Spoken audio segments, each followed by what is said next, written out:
Kaya itong tanong ko sa inyo, anong tingin niyo sa sarili niyo? Napakahalaga nun.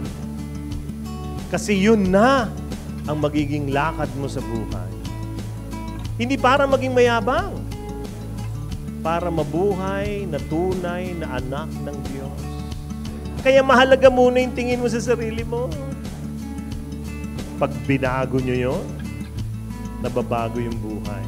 Because the way you look at yourself is the way you live your life. Pag maganda ang tingin mo sa sarili mo, kahit ilang rejections, kaya mo yan. There will be many no's. No's. No way. Rejection to your yes. Magkakaroon ng maraming no yan. Pero malapit na yung yes. Pag maganda tingin mo sa sarili mo, hindi ka madamdamin. To your yes, there will be many no's. So it's okay. Bakit? Maganda tingin mo sa sarili mo. You need to use the right tools. Ano yung galing niyo? Yun ang gamitin niyo. Hindi yan pare-pareho. Yung katabi mo, iba ang galing nito. Iba ka rin. Yun ang gamitin mo. Kung marami kang galing, yun ang gamitin mo. Pero meron pang isa. Your pain.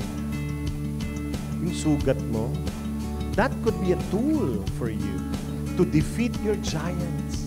Your pain in the past. Yung mga experiences ninyo na masakit. Use the right tools.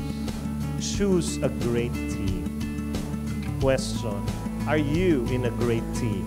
Alam nyo, kahit kayo'y iba't iba, babae, lalaki, iba't iba ang inyong personalidad, pwede pa rin kayo magkaisa.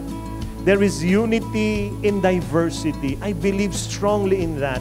Kasi ang team, magkakaiba yan. Paano kayo magbi-blend ng tama? Yan.